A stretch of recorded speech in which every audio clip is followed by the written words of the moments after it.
오늘 저희는 사부로 구성된 프로그램을 준비했습니다. 이제 시작해 볼 텐데요. 먼저 교회란 무엇인가에 대한 교리에 대해 이야기해 보려 합니다. 그것은 우리 스스로에게 던져야 할 중요한 질문이기 때문이죠. 교회란 무엇일까요? 제가 이 질문을 드리는 이유는 목사님들이 교회가 이런저런 일을 한다고 말할 때 보통은 합회나 연합회, 지회 같은 조직 구조를 의미하기 때문입니다.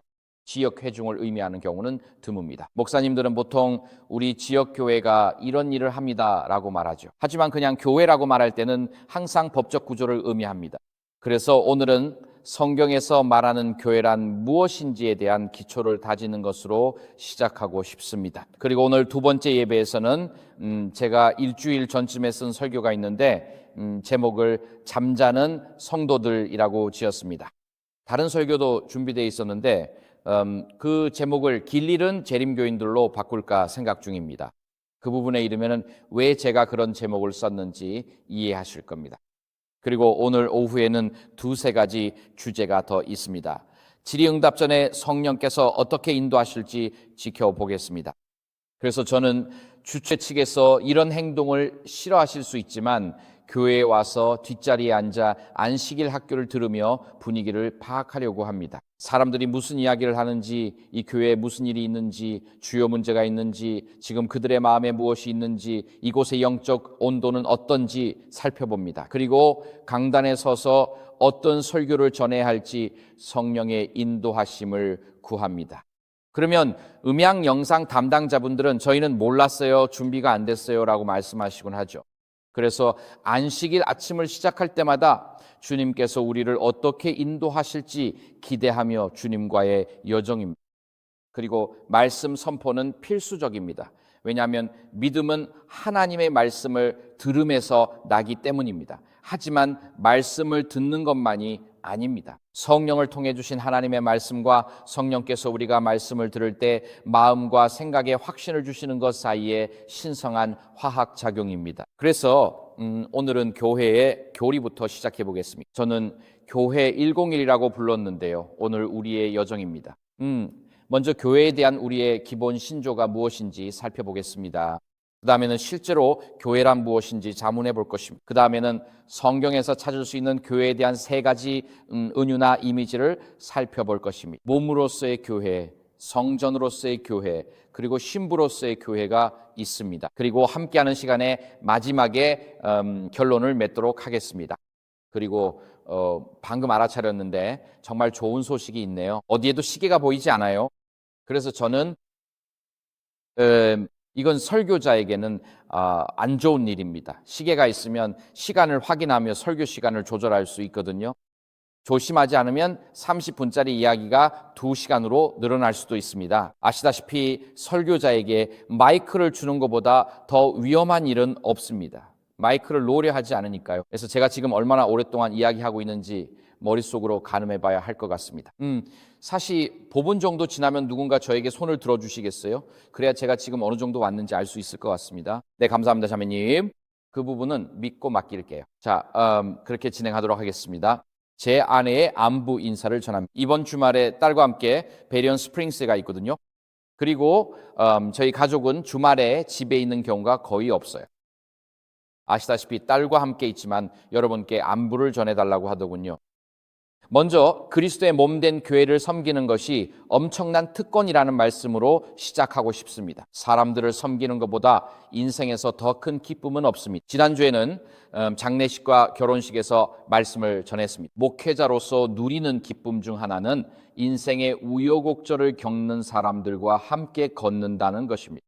기쁨의 순간에도 절망의 순간에도 그들과 함께 할 수 있죠. 그런 순간에 사람들의 삶에 들어가 그들이 잘 이겨내도록 돕는 것은 인생에서 가장 큰 특권 중 하나입니다.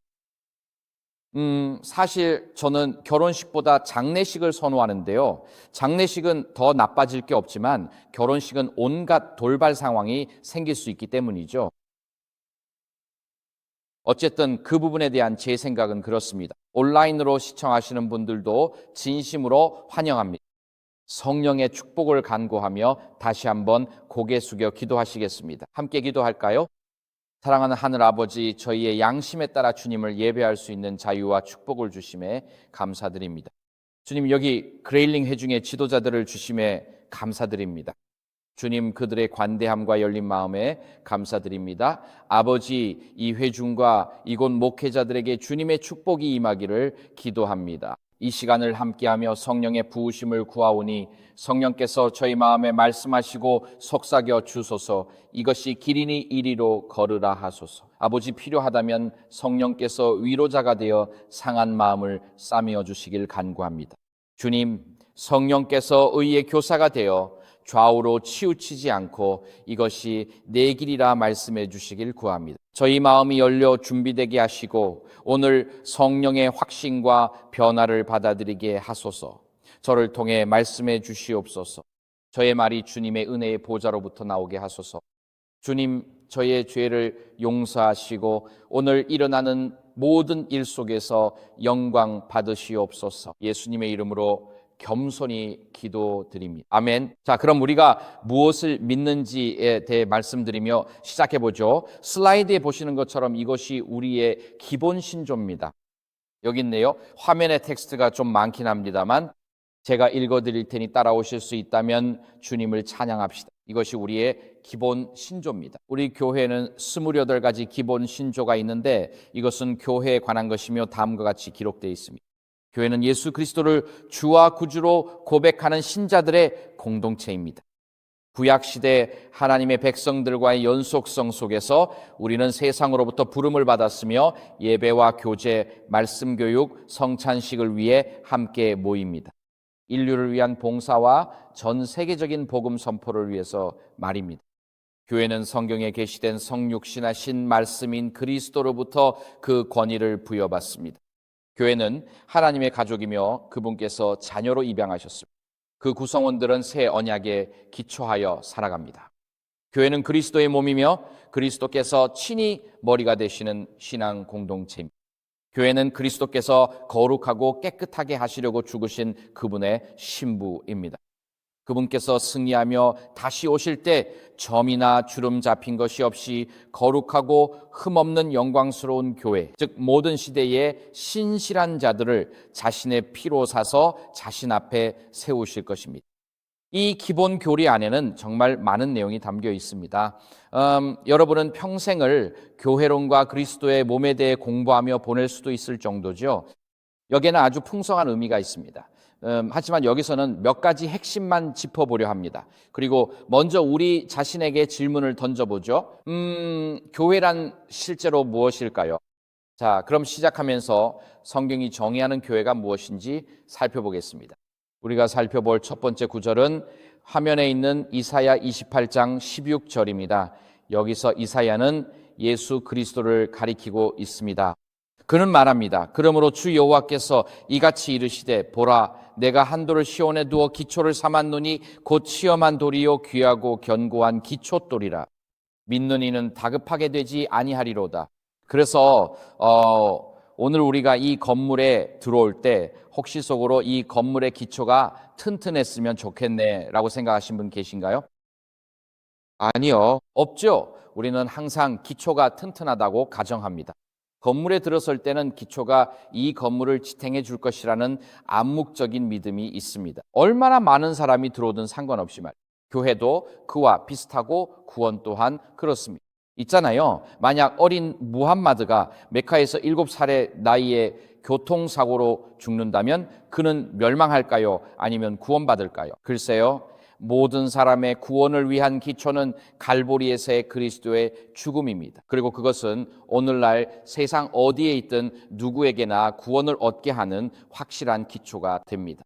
아시다시피 하나님께서 7살 무함마드를 어떻게 심판하실지는 로마서의 문제입니다. 바울은 마지막 심판 날에 그들의 생각이 그들을 고발하거나 변명할 것이라 했습니다. 하나님은 우리가 가진 빛 안에서 살길 원하시고 오직 하나님만이 성령으로 우리에게 무엇을 깨닫게 하셨는지 아시고 그리고 우리가 그 빛을 거부했는지 아니면 받아들였는지를 아십니다. 그래서 이 구절에서 예언자 이사야는 예수를 가리키며 그분을 보배로운 기초돌, 확실한 기초, 기초석, 시험한 돌이라고 부릅니다. 여기에 확실한 기초와 시험한 돌이 있습니다. 그분은 검증되지 않은 돌이 아닙니다. 그분은 시험을 거친 돌이며 여러분은 그 기초돌 위에 그리스도의 몸을 세우고 여러분의 구원을 쌓을 수 있습니다. 그분이 바로 그리스도 자신입니다. 이제 우리가 가진 다음 예언은 고린도전서 3장 11절에 나오는데, 여기서 사도 바울은 이사야의 이 비유를 이어받아 이렇게 말합니다. 이 닦아둔 것 외에 능히 다른 터를 닦아둘 자가 없으니 이 터는 곧 누굽니까? 예수 그리스도이십니다. 그래서 바울은 이사야가 장차 오실 메시아에 대해 그분이 기초서 모퉁이 돌 신뢰할 만한 돌이 될 것이라고 예언한 것처럼 예수님을 교회의 기초석으로 말합니다. 그래서 사도 바울은 그 이미지를 차용하여 고린도전서 11장 3장 11절에서 말합니다. 다음 슬라이드인 베드로전서 2장 4절을 보면 또 다른 사도도 같은 이해를 했음을 알 수 있습니다. 거기에는 그분, 즉 그리스도께 나오라고 되어 있는데 살아있는 무엇입니까? 돌입니다. 돌입니다. 사람에게는 버림바가 되었으나 하나님께는 택하심을 입은 보배로운 돌입니다. 이처럼 사도 베드로는 예수님께서 이사야의 메시아 예언을 성취하셨음을 증언했습니다.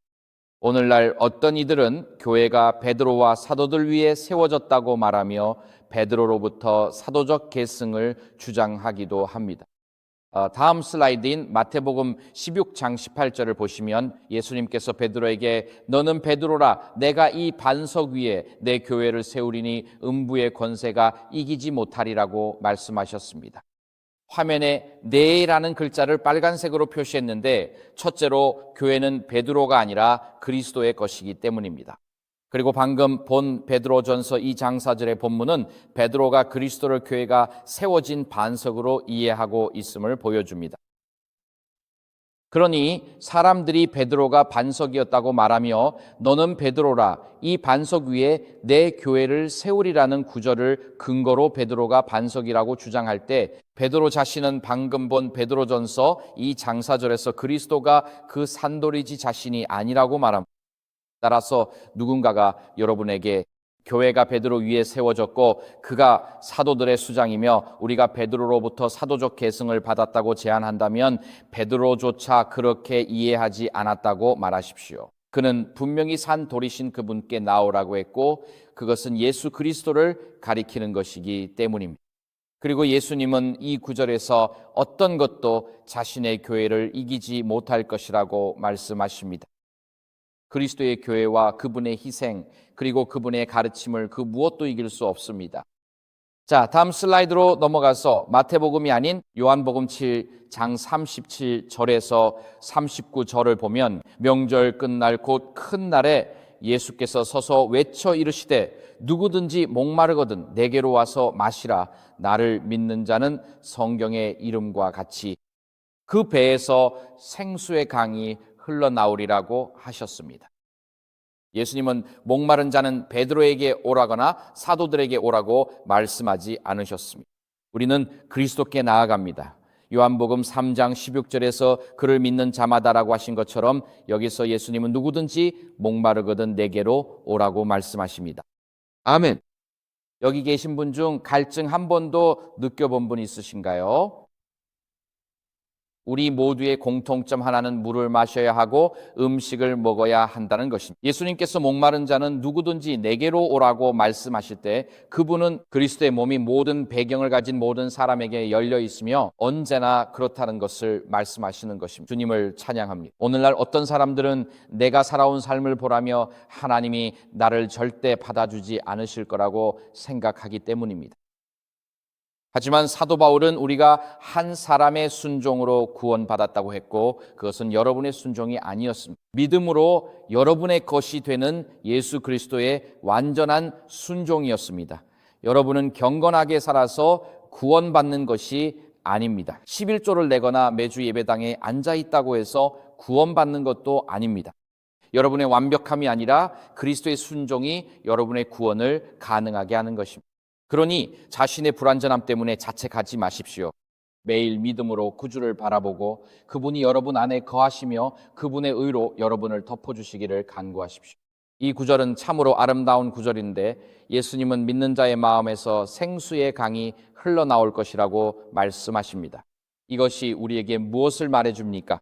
윌리엄 템플이라는 영국의 옛 캔터베리 대주교가 남긴 유명한 말이 있습니다. 그는 교회가 인류 역사상 비신자의 유익을 위해 존재하는 유일한 공동체라고 말했습니다. 그것은 정말 맞는 말입니다. 교회는 그 자체의 유익을 위해 존재하지 않습니다. 우리가 하나님의 축복을 독차지하기 위해 그리스도의 몸으로 존재하는 것이 아닙니다. 하나님의 축복이 우리를 통해 지역사회와 우리 주변의 모든 가정으로 퍼져나가도록 하기 위해 존재하는 것입니다. 그것을 이해할 때 우리는 주님, 오늘 저에게 복을 주시옵소서라고 기도합니다. 우리가 복을 구하는 이유는 믿는 자의 마음에서 생수의 강이 흘러나오게 하기 위함입니다. 하나님께서 우리 한 사람 한 사람을 통해 지역사회에 복을 주실 것입니다. 따라서 하나님의 복을 받기 위해 손을 펴고 있다면 그 복을 나눠주기 위해서도 손을 펴야 합니다. 만약 여러분에게 물 한 잔이 있고 그냥 그 물 한 잔을 따라 놓은 채로 1년 동안 그대로 두고 손도 대지 않는다면 1년 뒤에 그 물을 마시고 싶겠습니까? 전혀 물이 고여 있기 때문입니다. 물은 흐를 때만 살아있는 것입니다. 물이 고여 있으면 마실 수 없게 됩니다. 하지만 물을 마실 수 있게 만드는 것은 흐른다는 사실이며 흐르면서 불순물을 씻어내기 때문입니다. 따라서 우리가 단지 구원을 받기 위해서가 아니라 하나님께서 나를 통해 주변 세상에 구원을 전하시고 하나님의 복이 나를 통해 다른 사람들에게 흘러가게 하신다는 이해와 기대를 가지고 그리스도의 몸 안으로 들어올 때 하나님은 그 과정에서 우리를 깨끗하게 하십니다. 모두 이해가 되시나요? 다음 화면에 보실 슬라이드는 마태복음 18장 15절과 20절입니다.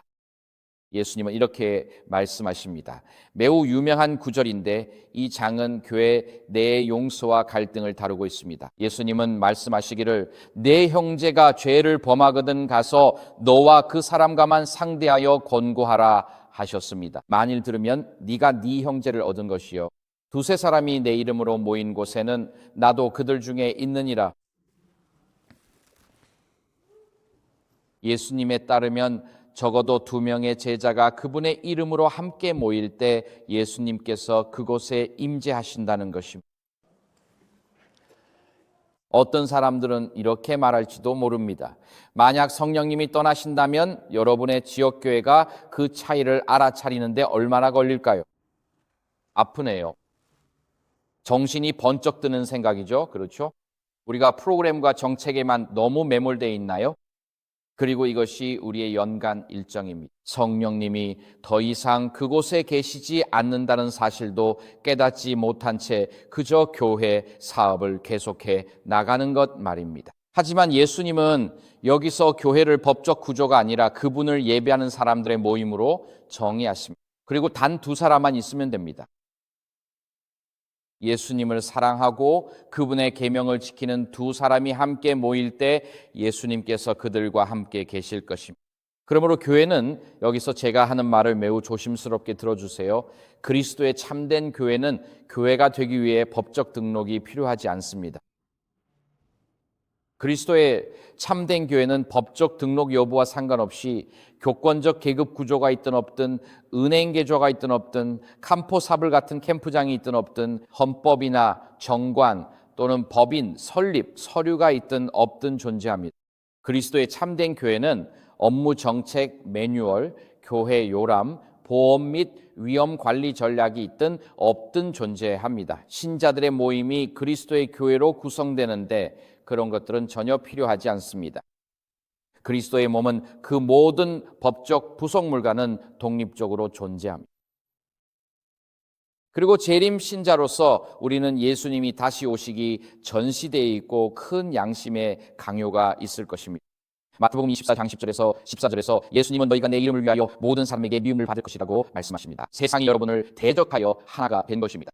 그 다음 교회 안에서는 배신이 있을 것이고 거짓 선지자들이 일어날 것이며 거짓 메시아들이 나타날 것이고 교회 안에 사랑이 식어가는 일이 많아질 것이며 교회 안에 불법이 성할 것이라고 말씀하십니다. 그래서 예수님은 내가 다시 오기 전에 교회의 박해와 불법 즉 아노미아가 있을 것이라 하셨습니다. 이는 교회가 십계명 하나님의 법을 거부하고 사랑이 식어 차가워질 것임을 뜻합니다. 또 교회 내 분열도 있을 것이라 하셨습니다. 그러나 그 모든 혼란 속에서도 마태복음 24장 14절은 이 천국 복음이 모든 민족에게 증언되기 위하여 온 세상에 전파되리니 그제야 끝이 오리라고 말씀합니다. 이것은 세상 만방에 대한 마지막 복음 선포가 교회 밖과 안에서 가장 끔찍한 상황 속에서 이루어질 것임을 의미합니다. 오늘 미시간에 계시거나 온라인으로 시청하시는 여러분을 격려합니다. 복음 전파에 집중하세요. 죄를 짊어지고 곧 오실 구세주의 복음입니다. 그게 세상에 전할 소식이야. 예수 그리스도의 메시지는 그분이 오시고 죽으시고 부활하셨으며 다시 오신다는 소식입니다. 그리고 곧 크리스마스를 축하하게 되죠. 많은 분들이 그러시겠죠. 우리는 종종 그리스도의 첫 번째 강림을 되돌아보지만 재림 교인으로서 우리는 그리스도의 다음 강림을 고대하기로 했습니다. 갈보리의 십자가는 중요하지만 해가 갈수록 그림자는 길어지고 있습니다. 하지만 그리스도 재림의 동트는 빛은 해가 갈수록 더욱 밝아지고 있습니다.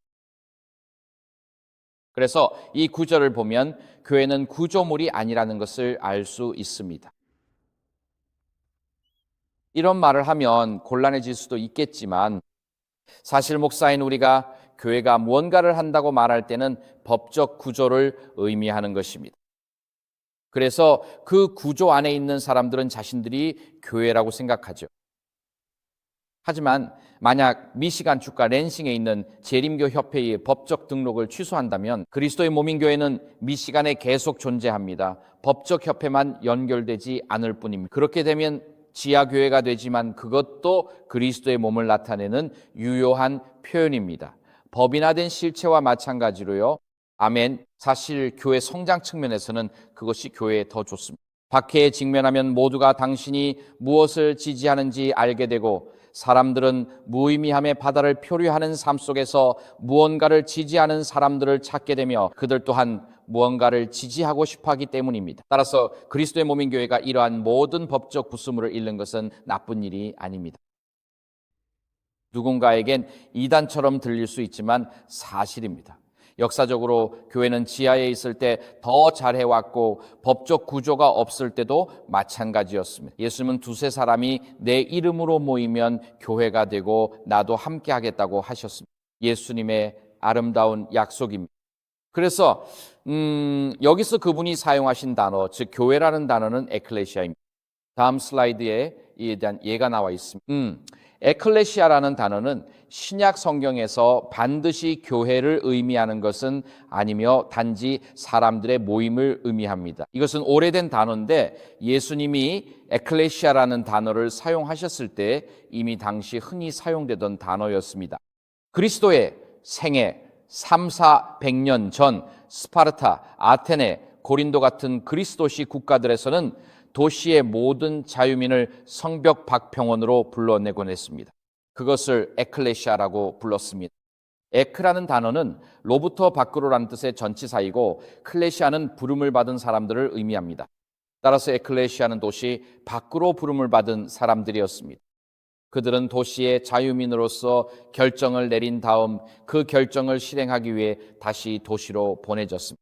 도시의 노예, 여성, 아이들 사이에서 말이죠. 아시겠습니까? 그래서 예수님이 이 반석 위에 내 에클레시아를 세우리라, 즉 내 교회를 세우리라고 말씀하실 때 제자들에게 매우 친숙한 단어를 사용하신 것이며 이것이 신약 성경에서 이 단어가 사용되는 방식입니다. 화면을 보시면 사도행전 19장 32절과 39절이 있는데 이것은 에베소 소동 때의 일입니다. 성경은 말합니다. 한편 어떤 이들은 이 말을 어떤 이들은 저 말을 외치니 모임 즉 에클레시아라는 단어인데 이 모임이 혼란에 빠졌고 대부분은 자신들이 왜 모였는지조차 알지 못했습니다.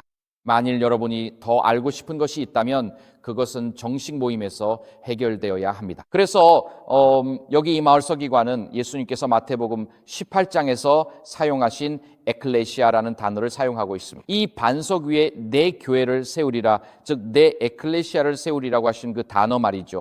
따라서 사도행전 19장의 이 사례는 제자들에게 익숙했던 그 단어의 시민적 용법을 보여줍니다. 이것은 결정을 내리기 위해 모든 사람이 함께 모여야 하는 마을 집회의 한 예입니다. 그리고 그것이 바로 예수님께서 세우시는 공동체, 즉 에클레시아를 위해 사용하시는 단어입니다. 그것은 우리가 세상 밖으로 부름받았음을 의미합니다. 세상 밖에 머물기 위해서가 아니라 자유로운 남녀로서 세상 밖으로 부름받은 것입니다. 복음 안에는 자유가 있습니다. 여러분이 다시 세상으로 보내져서 과업을 완수하고 결정을 실행하며 그 결정이 무엇이었는지 선포하게 하려는 것입니다. 따라서 우리가 하나님의 교회, 즉 예수 그리스도의 에클레시아가 될 때 우리는 세상과 분리되어 있기 위해서가 아니라 우리의 주님이자 구원자를 만나기 위해 세상 밖으로 부름받은 것이며 그분은 우리를 다시 세상으로 보내십니다. 이것이 복음 사명 또는 대위임령으로 알려진 것입니다. 우리에게는 수행해야 할 과업이 있습니다. 이것이 바로 그리스도의 교회입니다. 그러면 화이트 자매님이 이것에 대해 언급한 몇 가지 묘사들을 살펴봅시다. 다음 슬라이드는 위로 보라라는 책의 315페이지에 나오는 매우 유명한 구절에 대해 이야기합니다. 그녀는 하나님께 교회가 있다고 말합니다. 그것은 거대한 대성당도 아니고 국가적 기관도 아니며 다양한 교파들도 아닙니다.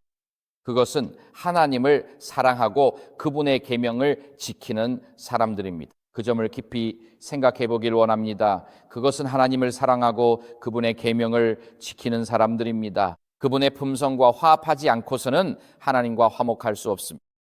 그리고 하나님의 품성, 즉 하나님의 법인 십계명은 그분의 품성을 반영한 것입니다. 따라서 하나님을 사랑하고 하나님과 화목한 사람들은 그분의 계명과 화합하며 그것을 지킵니다. 그녀는 이어서 말합니다. 두세 사람이 내 이름으로 모인 곳에는 나도 그들 중에 있느니라. 마태복음 18장 10절입니다.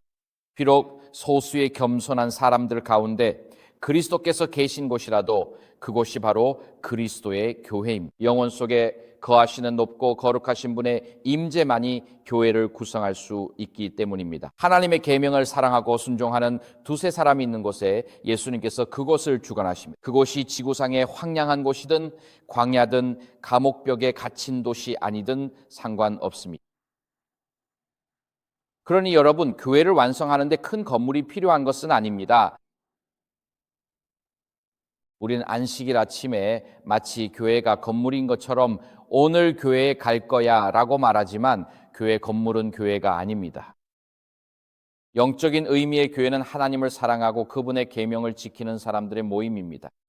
그들은 예수를 사랑하고 그분을 주님과 구세주로 따르며 예배와 증언, 공부와 찬양, 기도를 위해 모입니다. 또한 서로 교제하고 봉사하기 위해 모입니다. 그것이 바로 교회를 구성하는 요소입니다. 다음 슬라이드를 보면 하나님의 영광이, 이건 같은 구절인데요. 감옥벽을 뚫고 들어와 가장 어두운 지하 감옥을 하늘의 영광스러운 빛으로 가득 채웠다. 그분의 성도들은 고난을 겪을 수 있지만 그 고난은 옛 사도들처럼 믿음을 전파하고 영혼들을 그리스도께 인도하며 그분의 거룩한 이름을 영화롭게 할 것이다. 하나님의 위대한 도덕적 의의 기준을 미워하는 자들이 표현하는 가장 격렬한 반대도 하나님을 온전히 신뢰하는 확고한 영혼을 흔들 수 없으며 흔들지도 못할 것이다. 그래서 사도 바울은 빌립보서에서 이렇게 말했습니다. 내가 감옥에 갇혔기 때문에 이제 복음이 온 황실에 알려지게 되었다.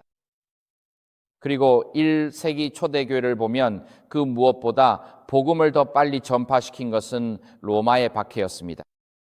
왜냐하면 박해를 받을 때 모든 사람이 결단을 내려야 했기 때문입니다.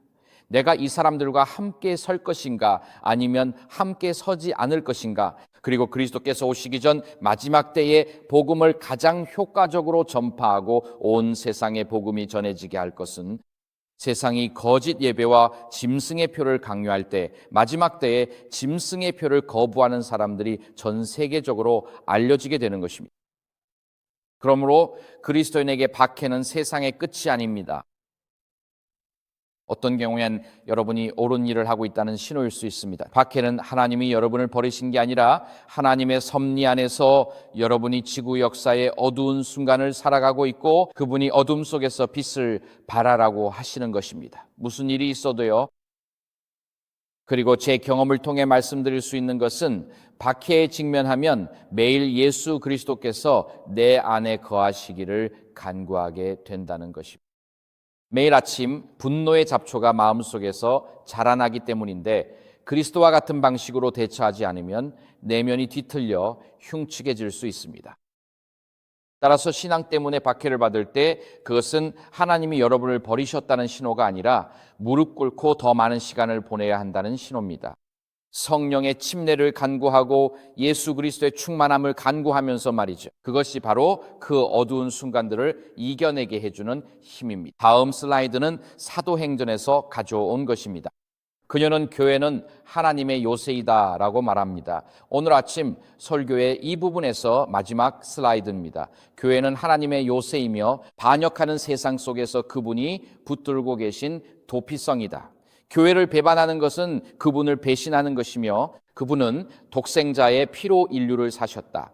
태초부터 신실한 영혼들이 지상의 교회를 구성해왔 아담과 하와 셋의 시대부터, 즉 아주 태초부터 하나님은 그들을 자신의 교회로 여기십니다. 모든 시대에 주님께서는 파수꾼을 두어 그들이 살았던 세대의 신실한 증언을 하게 하셨다.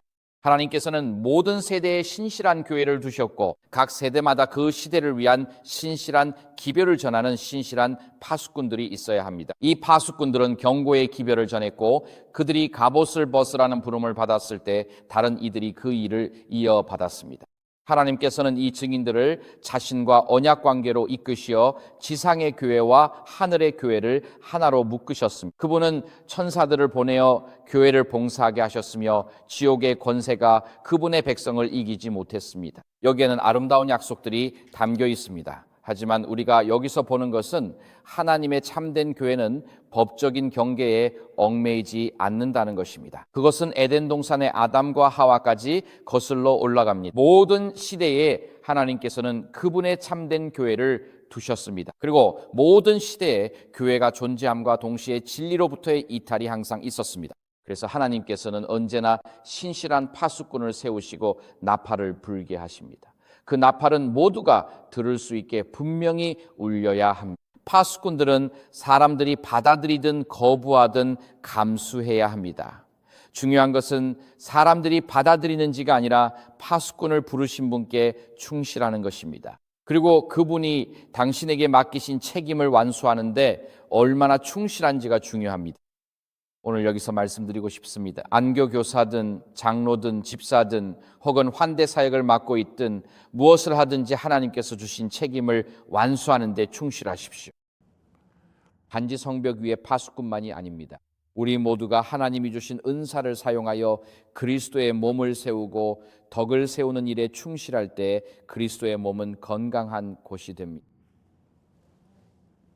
그리고 우리가 집단적으로 나 개인적으로 하나님이 주신 은사를 사용하는데 충실하지 않을 때 삶은 매우 힘들어집니다. 몸의 작은 부분이라도 다치면 그 부분이 얼마나 필요한지 갑자기 절실히 깨닫게 된다는 걸 느껴본 적 있으신가요? 그렇죠? 예를 들어 오른쪽 엄지손가락을 다쳤다고 칩시다. 그러면 갑자기 깨닫게 되죠. 이 엄지손가락이 빨리 나아야 한다는 걸요. 아무것도 잡을 수 없고 타자 치기도 힘들고 꽉 쥘 수도 없어서 힘을 쓸 수가 없으니까요. 그래서 몸의 한 부분이 다쳐서 제 기능을 못하게 되면 무언가 잘못되었다는 것을 아주 강렬하게 느끼게 됩니다. 그러면 주여 이 손가락이 혹은 엄지가 발가락이 빨리 낫게 하소서라고 기도하게 되죠. 전에도 말했지만 저는 일주일 동안 여러 달은 침대에서 잠을 잡니다. 밤에 깨어났을 때 화장실에 가려고 침대에서 바로 뛰어내리지 않아. 가만히 누워서 생각하죠. 지금 내가 어느 침대에 있지? 오른쪽으로 내려가야 하나, 왼쪽으로 내려가야 하나. 그리고 자기 전에 침대 밑을 확인합니다. 이 집주인은 침대 밑에 철제 상자 같은 걸 뒀나? 문을 고정하려고 문 옆에 쇳덩이를 놔뒀나? 그런 분들이 있거든. 그러고 나서 화장실에 갈 때 평소처럼 걷지 않습니다. 발을 이렇게 높이 들고 황새처럼 걷게 되죠. 진담인데 낯선 집에서 새벽 3시에 발가락을 찧은 적이 정말 많거든요. 발가락 4개를 테이프로 칭칭 감고 설교단에 서야 했던 적도 있어요. 새끼 발가락이 시커멓게 죽어서 힘없이 대롱거리고 있었거든요. 아마 여러 번 부러졌을 겁니다. 제가 왜 이 이야기를 하고 있는지 모르겠네요. 어쨌든 성령께서 그 방향으로 인도하셨습니다. 믿어야죠. 깜빡했네요. 잊어버렸어요. 제가 왜 이 이야기를 하고 있죠? 네, 교회의 몸이요. 교회의 몸 맞습니다. 바로 그거예요. 발가락이 부러져서 테이프로 감고 여기 서 있으면 오 주여 앞으로 3, 4주 안에 제 발가락이 낫게 도와주소서라고 절실히 느끼게 됩니다. 다 낫는데 한 달 정도 걸리거든요. 이 이야기의 요점은 하나님께 교회가 있다는 것입니다. 그것은 아담과 하와 때부터 존재해 왔습니다. 그것은 법적 정의나 법적 범위, 법인화에 의존하거나 필요로 하지 않습니다. 교회는 하나님을 사랑하는 사람들로 구성됩니다. 그리고 그분의 계명을 지키는 사람들로요. 그리고 모든 세대마다 하나님은 그 교회를 인도하기 위해 파수꾼들을 세우셔야 합니다. 그리고 그 파수꾼들은 비난받을 대상이 아니라 소중히 여겨져야 합니다. 하나님께서 그 파수꾼들에게 말씀하시기 때문입니다. 이 점을 염두에 두고 성경에 나오는 교회의 첫 번째 모습인 몸으로서의 교회로 넘어가 보겠습니다. 이것은 우리가 방금 이야기한 내용에서 자연스럽게 이어집니다. 여기 본문은 여러분 모두에게 매우 익숙할 것입니다. 고린도전서 12장 12절에서 17절입니다. 사도 바울은 이렇게 말합니다. 그는 말하기를 몸은 하나인데 무엇입니까? 하나이며 많은 지체가 있고 몸의 지체가 많으나 모두 무엇입니까? 한 몸입니다. 그리스도도 그러하십니다. 우리가 유대인이나 헬라인이나 종이나 자유인이나 다 한 성령으로 세례를 받아 한 몸이 되었고 또 다 한 성령을 마시게 하셨느니라. 몸은 한 지체뿐만 아니요 여럿이니 만일 발이 이르되 나는 손이 아니니 몸에 붙지 아니하였다 할지라도 이로써 몸에 붙지 아니한 것이 아니 또 귀가 이르되 나는 눈이 아니니 몸에 붙지 아니하였다 할지라도 이로써 몸에 붙지 아니한 것이 아니니 만일 온 몸이 눈이면 듣는 곳은 어디며 온 몸이 듣는 곳이면 냄새 맡는 곳은 어디냐. 그러나 이제 하나님이 그 원하시는 대로 지체를 각각 몸에 두셨으니 말씀은 계속됩니다. 화면이 참기네요. 그렇죠? 뒤쪽 화면으로 제 시력을 테스트하고 있네요. 만일 다 한 지체뿐이면 몸은 어디냐? 이제 지체는 많으나 몸은 하나라. 눈이 손더러 내가 너를 쓸 데가 없다 하거나 또한 머리가 발더러 내가 너를 쓸 데가 없다 하지 못하리라. 그뿐 아니라 몸에 더 약하게 보이는 지체가 도리어 무엇입니까? 요긴하고 우리가 몸에 덜 귀히 여기는 그것들을 더욱 귀한 것들로 입혀주며 우리의 아름답지 못한 지체는 더욱 아름다운 것을 얻느니라. 그런즉 우리의 아름다운 지체는 그럴 필요가 없느니라. 바울은 말합니다. 오직 하나님이 몸을 고르게 하여 부족한 지체에게 귀중함을 더하사 몸 가운데서 분쟁이 없고 오직 여러 지체가 서로 같이 돌보게 하셨느니라. 만일 한 지체가 고통을 받으면 모든 지체가 함께 고통을 받고 한 지체가 영광을 얻으면 모든 지체가 함께 즐거워하느니라. 너희는 그리스도의 몸이요 지체의 각 부분이라. 자, 제가 인체에 대해 한 가지 알아낸 게 있는데 그건 보기에 그리 좋지 않다는 겁니다. 인체는 결코 정지해 있지 않다는 걸 눈치채셨나요? 항상 변하고 있죠. 어릴 때는 어른들이 재밌는 걸 다 하니까 빨리 어른이 되고 싶다고 생각하죠. 저기 한 어린이가 고개를 끄덕이고 있네요. 네, 맞아요, 자매님. 잘할 때는 어른들이 재밌는 걸 다 하니까 그냥 어른이 되고 싶어 하죠.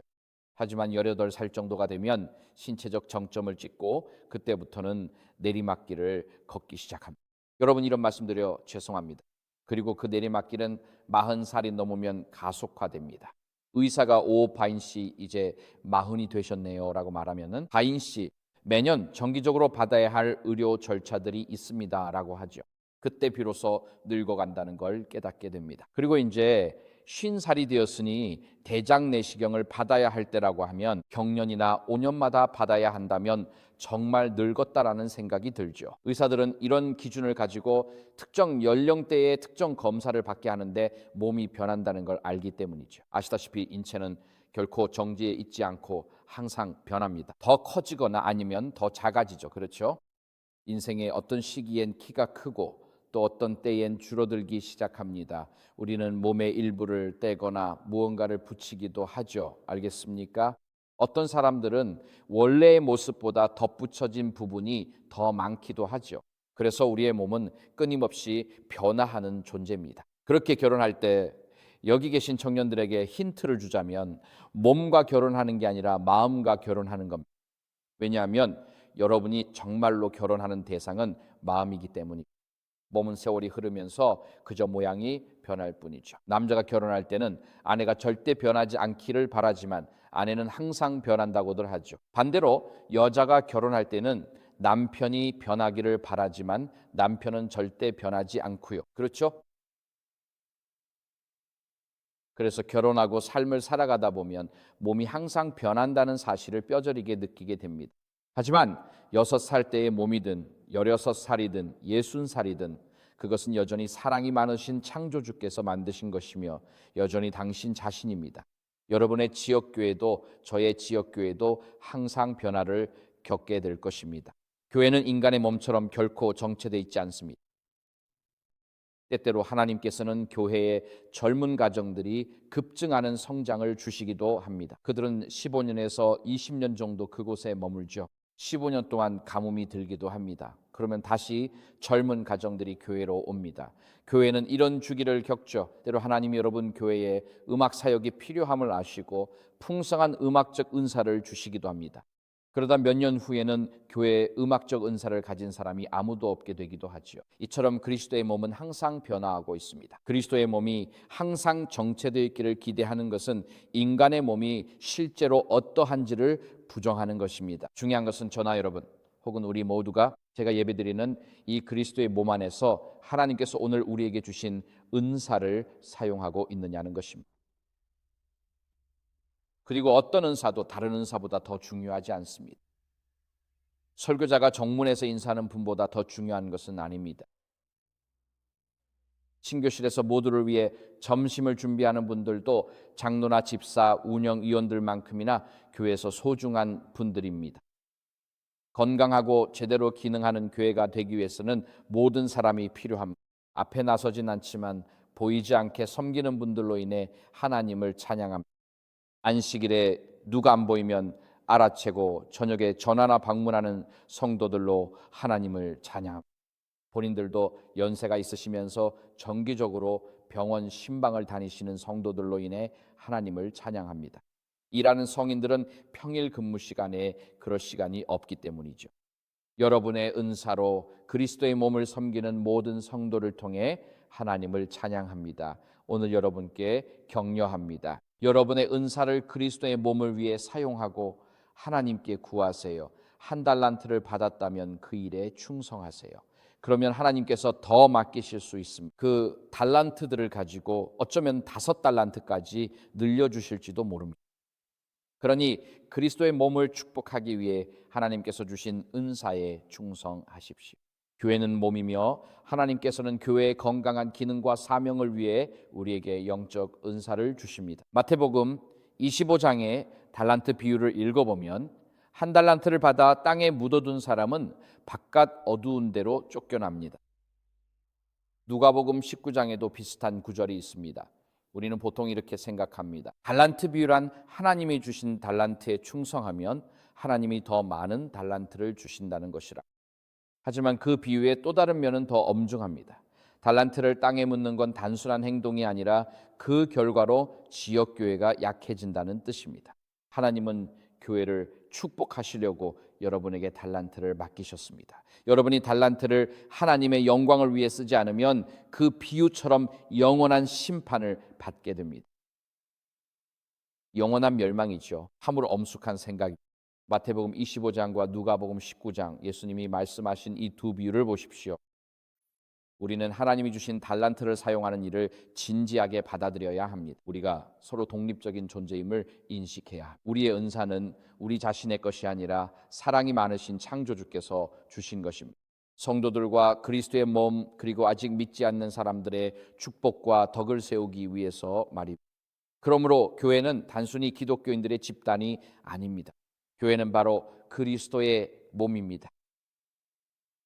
로마서 12장 5절에서는 우리가 그리스도 안에서 한 몸이라고 했고 고린도전서 12장 17절에서는 우리가 그리스도의 몸이라고 했습니다. 갈보리는 에베소서 2장 16절의 말씀처럼 모든 믿는 자가 한 몸으로 하나님과 화목하게 됨을 인정하며 에베소서 5장 30절처럼 믿는 자는 그 몸의 지체입니다. 또한 성경은 그리스도께서 몸의 머리라고 말씀합니다.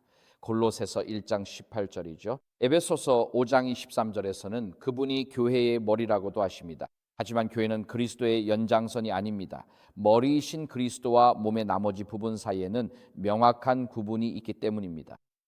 그리스도는 교회의 근원이시자 권위의 중심이십니다. 우리는 무엇보다도 예수 그리스도의 계명에 순종하도록 부름받았습니다. 아시다시피 하와가 존재하기 전에는 여기서 장모님 농담을 하고 싶지만 참아야겠네요. 그런 말은 기분 나빠하는 분들도 있으니까요. 하지만 아담에게는 장모님이 없었죠. 그는 아마 행복한 사람이었을 겁니다. 하지만 그는 창세기 2장에서 하나님이 아담을 창조하셨을 때 예수님은 마태복음 22장에서 첫째이자 가장 큰 계명은 네 마음과 목숨과 뜻을 다해 주 너의 하나님을 사랑하라고 하셨습니다. 또 예수님은 둘째도 이와 같은 이 네 이웃을 네 자신처럼 사랑하라고 하셨죠. 첫 번째 계명은 하나님과의 관계, 두 번째는 사람들과의 수평적 관계입니다. 창세기 2장의 에덴 동산에서 하나님은 먼저 아담을 창조하셨습니다. 선악과와 생명나무에 대한 지시는 아담에게만 주셨고 그때 하와는 없었습니다. 그래서 아담의 첫 충성과 관계는 하나님께 있었고 이후 하와가 창조되어 이웃을 자신처럼 사랑하게 되었습니다. 이것은 종교적 자유가 여러모로 위협받는 이 시대에 우리의 첫 번째 책임이 하나님의 성령의 가르침과 인도하심에 따라 조화롭게 걷는 것임을 말해줍니다. 그리고 하나님은 완벽하시고 모든 것을 아시며 사랑하시기에 제가 하나님이 주신 빛 안에서 더 가까이 걸을수록 주변 사람들과의 관계도 필연적으로 더 좋아질 것입니다. 만약 제가 매일 주님이자 구원자이신 분과 연결되지 않은 채 인간관계를 개선하는 데만 집중한다면 그것은 마치 겉모습은 화려하지만 내면의 변화는 거의 없는 것과 같을 것입니다. 하지만 제가 매일 아침 하늘의 아버지와 동행하며 마음과 영혼과 뜻을 다해 주 하나님을 사랑한다면 그 사랑의 관계에서 자연스럽게 흘러나오는 아가페 사랑이 주변 사람들에게 전해질 것입니다. 그래서 몸으로서의 교회라는 이 교리에는 내용이 많습니다. 하지만 여기서는 성전으로서의 교회라는 개념으로 넘어가고 싶습니다. 이제 성전으로서의 교회인데 에베소서 이 장이 11절에서 이 내용을 볼 수 있습니다. 거기에는 그의 안에서 건물마다 서로 연결하여 주 안에서 성전이 되어 가고라고 기록되어 있습니다. 제가 헬라어로 적어 놓았는데 에이스 나우스 하기오는 퀴리오라고 되어 있습니다. 주 안에서 거룩한 성전으로라는 뜻이며 이것이 직역된 번역입니다. 거기에는 너희도 성령 안에서 하나님이 거하실 초소가 되기 위하여 그리스도 예수 안에서 함께 지어져 가느니라고 되어 있습니다. 이제 신약 성경에는 성전을 뜻하는 두 단어가 있는데 그 의미가 상당히 뚜렷하게 구분됩니다. 사도행전 3장에서 베드로와 요한이 기도하러 예루살렘 성전에 올라갔을 때 사용된 단어는 히에론입니다. 그리고 아르케는 무언가의 머리를 뜻하므로 히에론 아르케는 성전의 머리였습니다. 여기서 하이어라키라는 단어가 유래되었습니다. 아시겠어요? 그래서 히에론이라는 단어는 성전을 의미합니다. 이교도 성전이나 예루살렘 성전처럼 성전을 뜻하는 일반적인 의미입니다. 하지만 바울이 여기서 사용하는 나우스라는 단어는 헬라어의 처음 세 단어인 에이스 나우스 하기온에서 보듯 성전 안에서 하나님이 거하시는 처소를 뜻합니다. 그것은 성전 안의 지성소와 같습니다. 그래서 예루살렘 성전은 예루살렘의 히에론이지만 성전 안의 지성소는 나우스였습니다. 그곳이 바로 하나님과 인간이 만나는 장소입니다. 그래서 바울은 교회에 대해 이야기하며 그의 안에서, 즉 그리스도 안에서 건물마다 서로 연결하여 주 안에서 성전이 되어가고라고 말합니다. 예수님이 처음 이 땅에 오셨을 때 유대인들은 예루살렘 성전이 하나님과 인간이 만나는 장소라고 믿었습니다. 그리고 실제로 그랬습니다. 성막부터 시작해서 지성소가 있었고 쉐카이나 영광이 있었기에 성전은 하나님과 인간이 만나는 장소였습니다. 하지만 이제 바울은 에베소서 2장에서 그리스도가 하나님과 인간이 만나는 장소라고 말하고 있습니다. 그리고 교회는 사람들이 그리스도를 만나는 장소가 되어야, 그것은 중요한 점입니다. 우리의 예배가 예수 그리스도를 높이고 있습니까? 우리가 사람들에게 예수 그리스도를 따르도록 가르치고 있습니까? 새 신자들이 교회에 들어와 침례를 받을 때 그저 이제 교회에 들어왔으니 알아서 잘하겠지라고 방치합니까? 아니면 그들이 그리스도의 가르침에 순종하도록 의도적으로 제자 훈련을 시킵니까? 그리스도의 가르침을 읽는 법을 배우고 그것을 자신의 삶에 적용할지 말지를 결정하는 것이죠. 종종 우리는 그렇게 하지 않지만 교회는 주님 안에서 거룩한 성전이 되어야 합니다. 즉 전능하신 하나님을 만나는 장소이자 거처가 되어야 하며, 우리가 함께 모여 예배하고 교제하며 우리의 주님이자 구원자이신 예수 그리스도께 시선을 돌리는 곳이어야. 따라서 교회는 하나님께서 그분의 백성 가운데 거하시는 거룩한 성전입니다. 베드로는 베드로전서 2장 5절에서 이렇게 말합니다. 산돌같이 너희도 신령한 집으로 세워지고 예수 그리스도로 말미암아 하나님이 기쁘게 받으실 신령한 제사를 드릴 거룩한 제사장이 될지니라. 저는 이 비유가 정말 마음에 듭니다. 왜냐하면 여러분이 산돌로서 신령한 집으로 세워져 가고 있다고 말하기 때문입니다. 건축업자들, 그러니까 벽돌공들이 일하는 것을 보면 알 수 있듯이 말이죠. 현대식 벽돌은 아마 그럴 필요가 덜하겠지만 제가 온 영국에서는 시골 전역에 이런 돌담들을 쌓곤 했습니다. 그리고 각각의 돌은 아시다시피 돌을 집어들고 옆면을 조심스럽게 깎아서 딱 들어맞게 해야 했습니다. 그래야 돌담이 구조적인 강도를 가질 수 있었기 때문이죠. 그 돌담들은 1000년이 지난 지금도 튼튼하게 서 있습니다. 1000년 전에 그 사람들은 훌륭한 기술자들이었습니다. 영국의 그 돌담들 중 일부는 일직선이 아닙니다. 정말 좁죠. 만약 일직선이면서 좁았다면 쉽게 무너졌을 겁니다. 하지만 그들은 담을 저렇게 물결 모양으로 쌓았습니다. 그리고 그 물결 모양은 일직선 담장으로는 결코 얻을 수 없는 구조적 안정성을 제공합니다. 그래서 그 담들은 1000년이 지난 지금도 영국과 미국의 오늘날 아시다시피 건식 벽체보다 더 튼튼하게 서 있습니다. 하지만 여기서 핵심은 그리스도의 몸 안에서 여러분이 하나의 돌이라는 것입니다. 그리고 성경은 여러분 자신을 신령한 집으로 세워지게 하라고 말합니다. 즉 하나님께서 여러분의 날카로운 모서리를 깎으셔야 한다는 뜻입니다. 그리스도의 몸에 들어올 때 이게 나야 난 안 변해라고 할 수 없습니다. 하나님은 여러분이 잘 어우러지고 주변에 상처 주지 않도록 거친 모서리를 다듬으시길 원하십니다. 따라서 우리가 성전으로서, 하나님의 성전인 교회로서 그리스도의 몸에 들어갈 때 우리는 성령님께 우리를 지속적으로 빚어달라고 간구하는 것입니다. 그래서 우리가 성전 안에서 각자 역할에 맞게 살아갑니다. 우리는 산돌이고 성전의 돌이 된다는 것은 그 성전의 무게를 함께 짊어지는 것입니다. 모든 돌이 그런 것은 아니지만 담의 모든 무게를 혼자 짊어지는 돌은 없습니다. 이런 건물을 보세요. 만약 이 건물이 영국처럼 벽돌로 지어졌다면 벽의 구조적 온전함을 위해 모든 벽돌이 꼭 필요합니다. 즉, 교회가 성전이고 우리 모두가 그 성전의 산돌이라면 저는 기꺼이 준비된 자세로 제 몫의 짐을 져야 한다는 뜻입니다. 저는 그냥 구경만 하러 온 게 아닙니다. 저는 그리스도의 몸 안에서 책임이 있습니다. 제 주변 벽이 더 높이 쌓이도록 저는 짐을 질 것입니다. 책임도 회피하지 않겠습니다. 다음 구절은 고린도전서 3장 16절과 17절입니다. 바울은 거기서 이렇게 말하죠. 너희는 너희가 하나님의 성전인 것과 하나님의 성령이 너희 안에 계시는 것을 알지 못하느냐? 거기 빨간색으로 된 단어는 나오스입니다. 히에론이 아니죠. 즉 하나님이 여러분 안에 거하신다는 뜻입니다. 누구든지 하나님의 나오스, 즉 성전을 더럽히면 하나님이 그 사람을 멸하시리라. 하나님의 성전은 거룩하니 너희도 그러하니라. 여기서 바울은 개인으로서의 여러분이 아니라 공동체에 대해 말하고 있습니다. 알지 못하느냐는 복수형이죠. 바울은 신자들의 공동체에 대고 말하는 겁니다.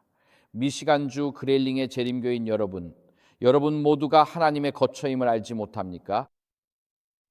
그러니 하나님의 거처를 파괴해서는 안 됩니다.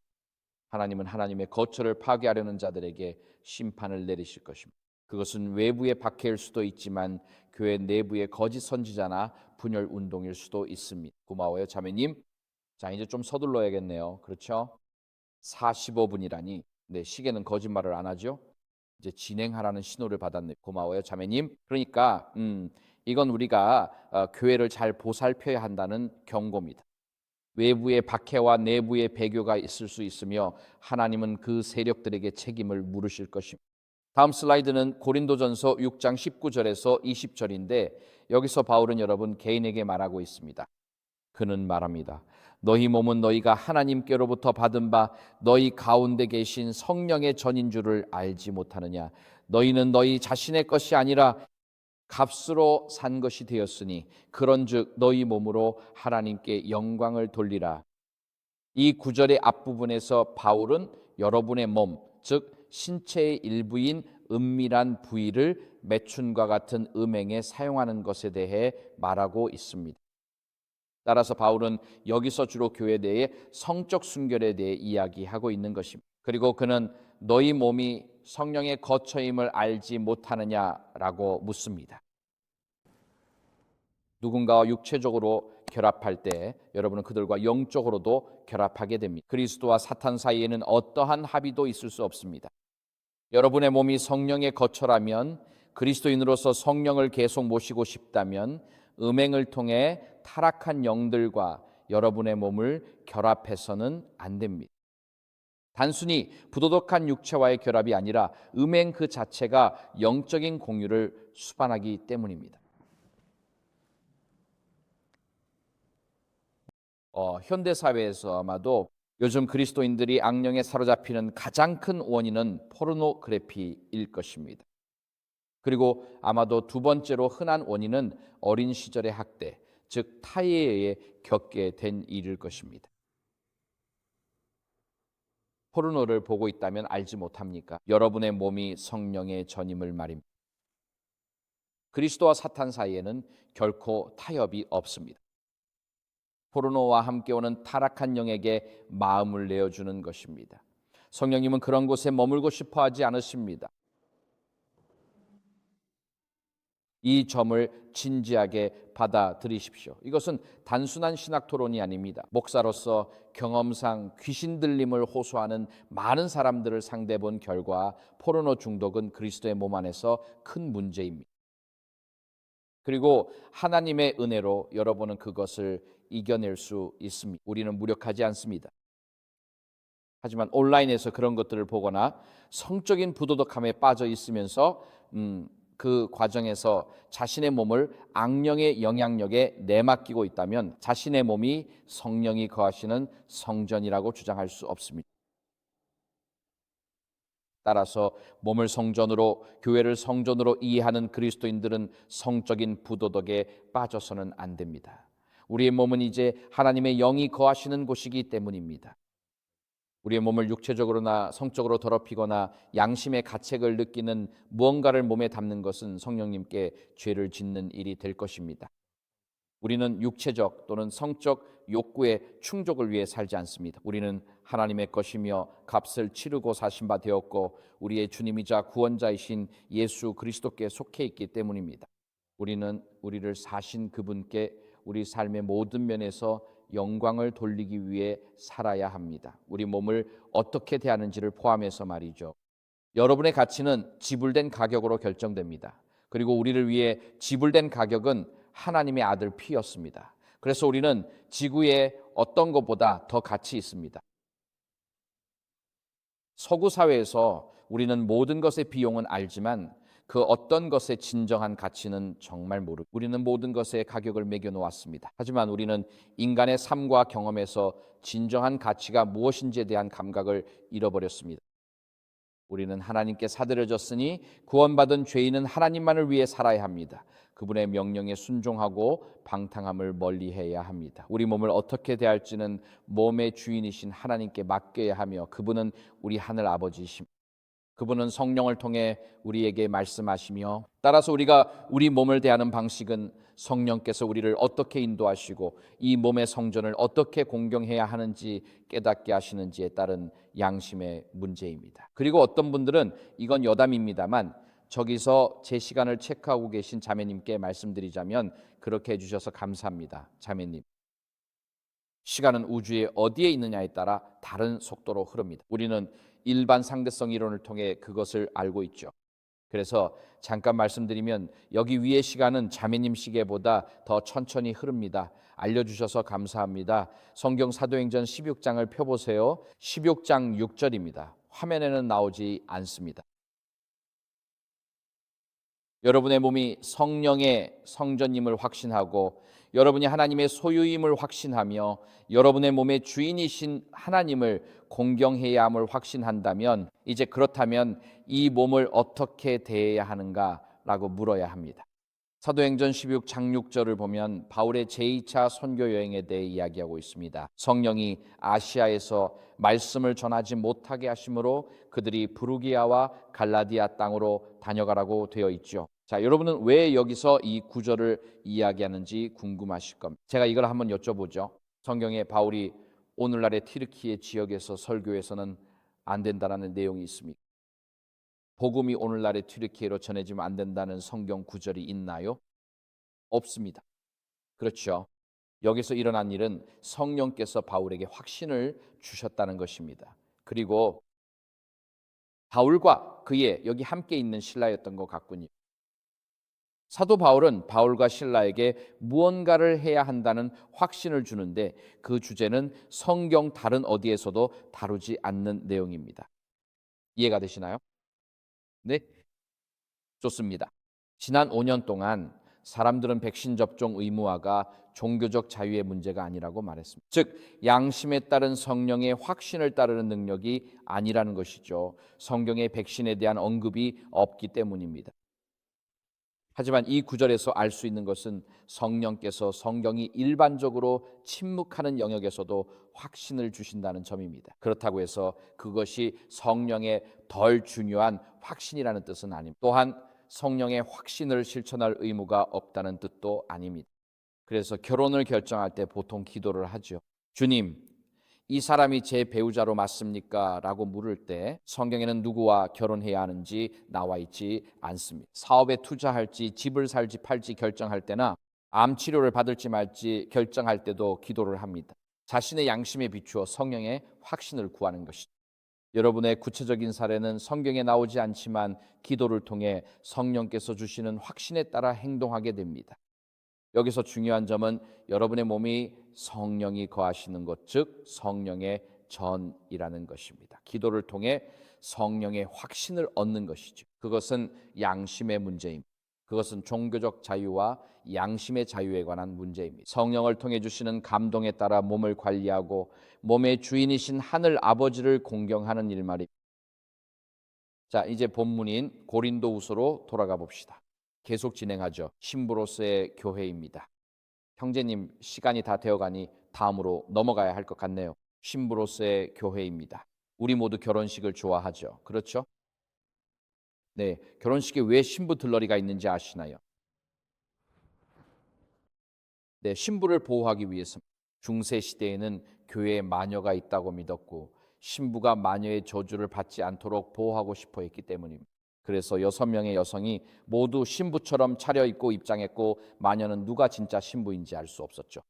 그렇게 해서 저주로부터 벗어날 확률을 높인 겁니다. 신부들이 왜 그렇게 큰 꽃다발을 들었는지 아시나요? 중세 시대에는 사람들이 목욕을 하지 않았기 때문입니다. 영국의 메리 여왕은 수많은 개신교도를 죽여서 블러디 메리라고 불리는데, 그녀는 평생 3번의 목욕을 했다고 자랑했습니다.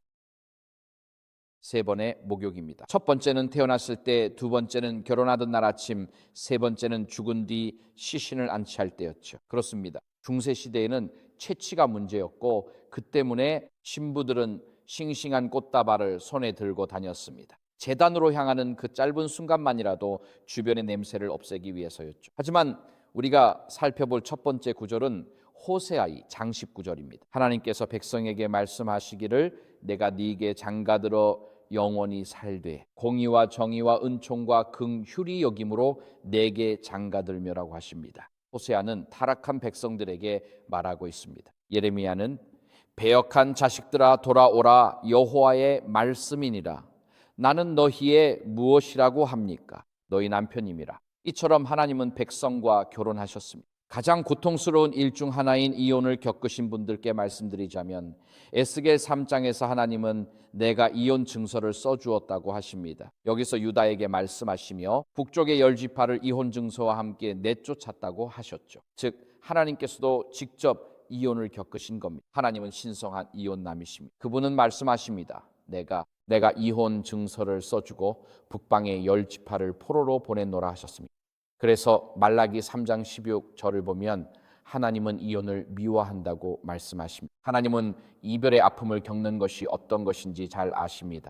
이혼을 겪었다고 해서 여러분이 도덕적으로 실패했다는 뜻은 아닙니다. 살다 보면 이런 일들이 일어나기도 하죠.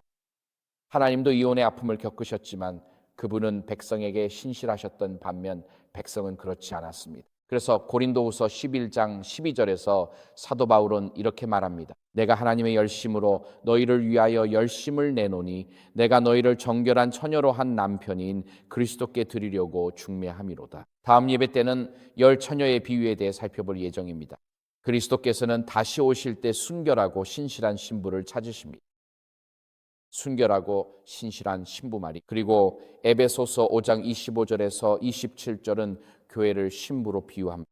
남편들아 아내 사랑하기를 그리스도께서 교회를 사랑하시고 그 교회를 위하여 자신을 주심같이 하라. 이는 곧 물로 씻어 말씀으로 깨끗하게 하사 거룩하게 하시고 자기 앞에 영광스러운 교회로 세우사 티나 주름 잡힌 것이나 이런 것들이 없이 거룩하고 흠이 없게 하려 하심이라. 그렇다면 이 구절에서 그리스도께서는 어떻게 교회를 정결하게 하십니까? 물로 씻어 말씀으로 깨끗하게 하신다고 말씀하십니다.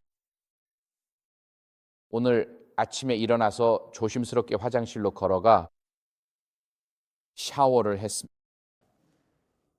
대부분의 사람들, 아니 많은 사람들이 제가 영국에서 자랄 때만 해도 배급제 이후 시대를 살았습니다. 저희 가족은 일주일에 한 번 목욕하는 날이 있었는데 바로 목요일이었죠. 샤워기는 없었고 무쇠욕조가 있었습니다. 어머니께서 물을 절반쯤 채워주시면 착한 아이들이, 저희는 자녀가 넷이었는데 착한 아이가 목욕물에 제일 먼저 들어가 말썽꾸러기는 맨 마지막에 들어갔습니다. 첫 번째 아이 때는 물 밑바닥, 욕조 바닥이 보였지만 네 번째 아이 때는 욕조 옆면에 낀 때가 보였습니다. 비눗물 섞인 회색 엉망진창 물에 들어가야 했죠. 그래서 모두 목욕물에 먼저 들어가려고 착한 아이가 되려 했습니다. 영국에선 그랬지만 요즘은 매일 샤워하죠. 요즘 대부분의 사람들은 하루에 한 번 샤워를 합니다. 그렇지 않나요? 고개를 젓지 마세요. 지금 이 순간엔 모두가 고개를 끄덕여야 합니다. 만약 고개를 젓고 있다면 누군가 옆구리를 찌르며 하루에 한 번은 해야 한다고 말해줘야 합니다. 우리가 매일 몸을 씻는 것처럼 그리스도께서도 말씀의 물로 씻어 교회를 정결하게 하십니다. 그리스도께서는 매일 우리 마음속에 하나님의 말씀이라는 물을 흘려보내 교회를 정결하게 하십니다. 그것이 우리를 조금씩 씻어냅니다. 눈에 띄지 않지만 조금씩 하나님은 말씀의 물로 씻어 그분의 신부를 준비시키십니다.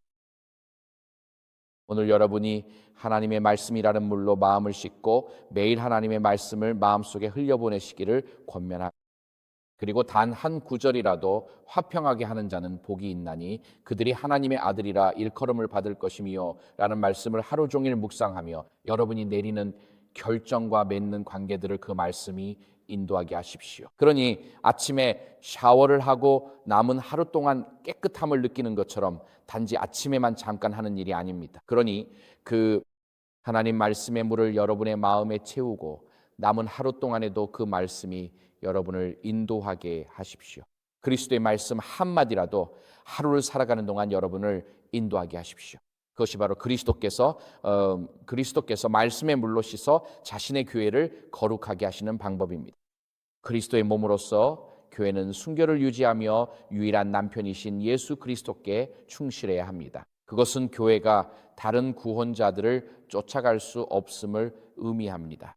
교회는 우리 서구 사회에 스며든 하나님 없는 이데올로기에 관여하거나 이를 찬양해서는 안 됩니다.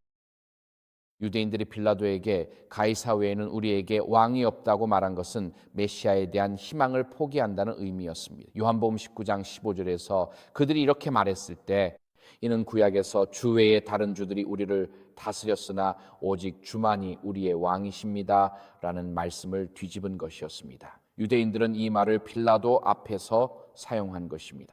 가이사 외에는 우리에게 왕이 없나이다. 그것은 유대민족이 메시아에 대한 소망을 저버린 것이었습니다. 그러므로 교회가 순교를 유지하려면 하나님의 계명보다 사람의 명령을 결코 받아들여서는 안 됩니다.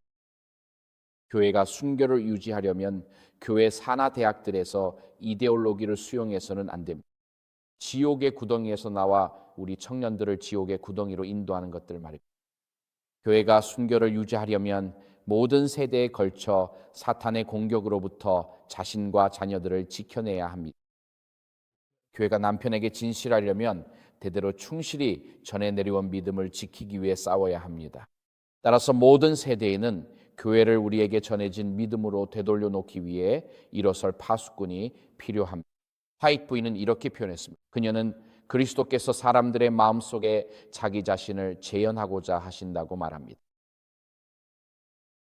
그리고 그분을 믿는 사람들을 통해 이 일을 행하십니다. 그리스도인 삶의 목적은 열매를 맺는 것, 즉 신자 안에 그리스도의 품성을 재현하여 다른 이들에게도 재현되게 하는 것입니다. 그리스도께서는 자신의 교회에서 당신의 모습이 나타나기를 간절히 기다리고 계십니다. 그리스도의 품성이 그분의 백성들 안에 온전히 재현될 때 그때 그분은 그들을 자신의 소유로 삼기 위해 오실 것입니다. 그리스도께서는 순결한 신부, 즉 매일 자신의 신랑에게 충실하기를 선택하는 신부를 찾고 계십니다. 그분이 바로 예수 그리스도이십니다. 여러분이 그리스도께 충실하기로 선택한다면 그것은 여러분이 등을 돌린다는 뜻입니다. 여러분의 얼굴과 등 그리고 관심을 이 세상의 구원자들로부터 멀리하는 것입니다. 우리 서구 사회에 스며든 이데올로기, 운동, 정치인, 왕국, 권력, 기풍 그리고 사상들로부터 말입니다. 교회는 순교를 유지해야 하며 우리가 매일 하나님의 말씀이 우리 마음을 가득 채우게 할 때 우리는 순교를 유지할 수 있습니다.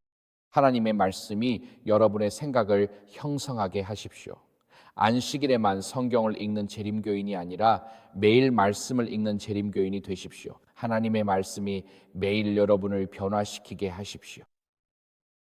어떤 사람들은 성경을 일주일 내내 선반에 올려두고 먼지만 쌓이게 합니다. 신방을 가보면 이런 모습을 볼 수 있습니다. 누군가를 방문해 성경이 어디 있냐고 물으면 집안을 뒤져서야 찾는 걸 보면 성경을 읽지 않는다는 걸 알 수 있습니다. 그렇죠? 그냥 알 수 있는 거죠. 지금 여러분의 휴대폰이 어디 있는지 아시나요? 모두 휴대폰을 가지고 계신가요? 지금 휴대폰이 어디 있는지 아시나요?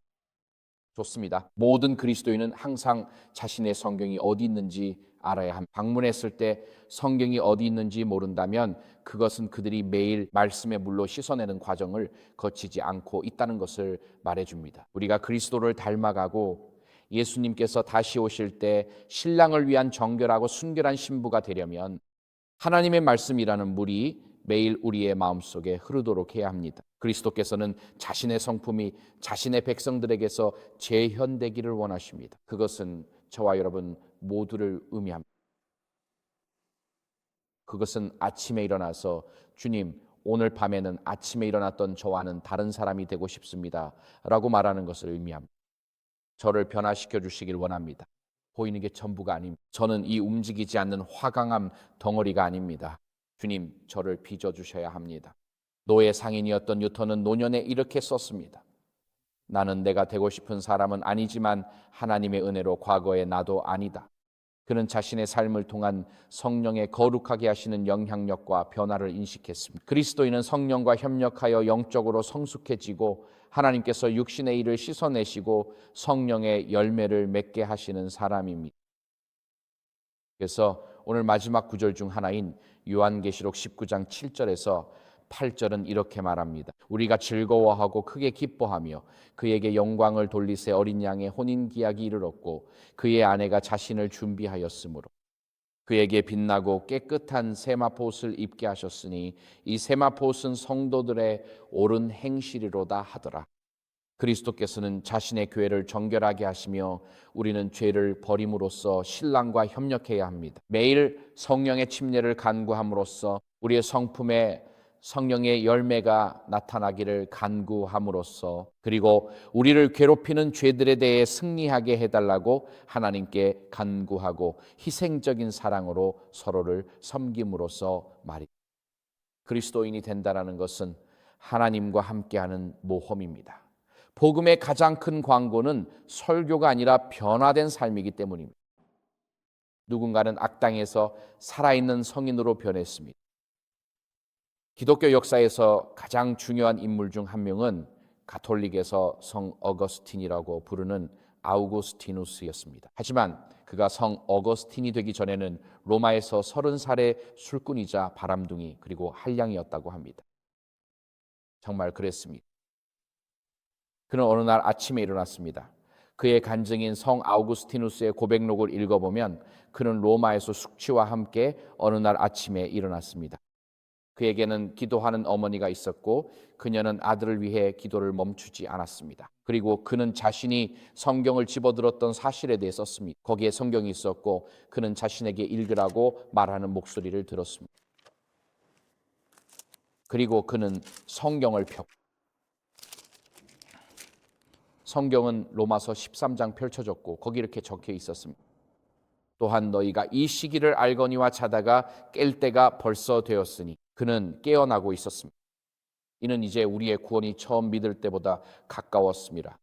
밤이 깊고 낮이 가까웠으니 그러므로 우리가 어둠의 일을 벗고 빛의 갑옷을 입자. 낮에와 같이 단정히 행하고 방탕하거나 술 취하지 말며 음란하거나 호색하지 말며 다투거나 시기하지 말고 오직 주 예수 그리스도로 옷 입고 정욕을 위하여 육신의 일을 도모하지 말라. 그는 그 구절을 읽었습니다. 그것이 성경이 펼쳐진 구절이었고 그는 그 순간 주 예수님께 자신의 삶을 드렸습니다. 그리고 그것은 그의 삶을 완전히 바꾸어 놓았습니다.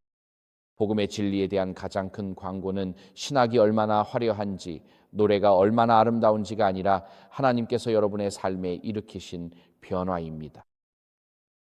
우리가 그리스도의 순결한 신부가 되려면 신부가 결혼식을 위해 자신을 준비하지 않겠습니까? 그렇죠?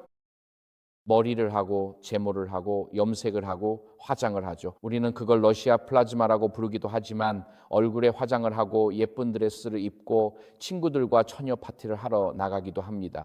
신부들은 결혼식을 준비합니다. 그러니 우리도 신랑을 맞이할 준비를 해야 합니다. 어린 양의 혼인잔치를 말이죠.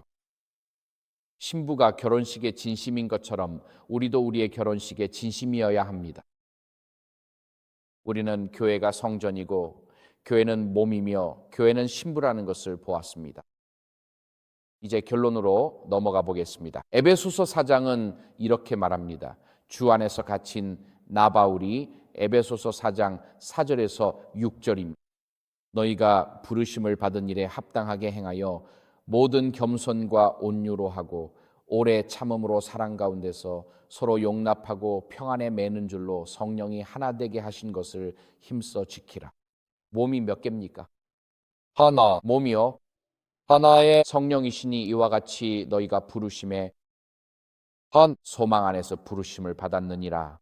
주도 한 분이시요 하나의 믿음도 하나요? 세례도 하나요? 하나님도 한 분이시니 곧 만유의 아버지시라. 만유 위에 계시고 만유를 통일하시고 만유 가운데 계시도다. 성령께서는 우리를 회심하게 하시고 우리는 물 세례와 성령 세례를 통해 하나님의 나라에 들어갑니다.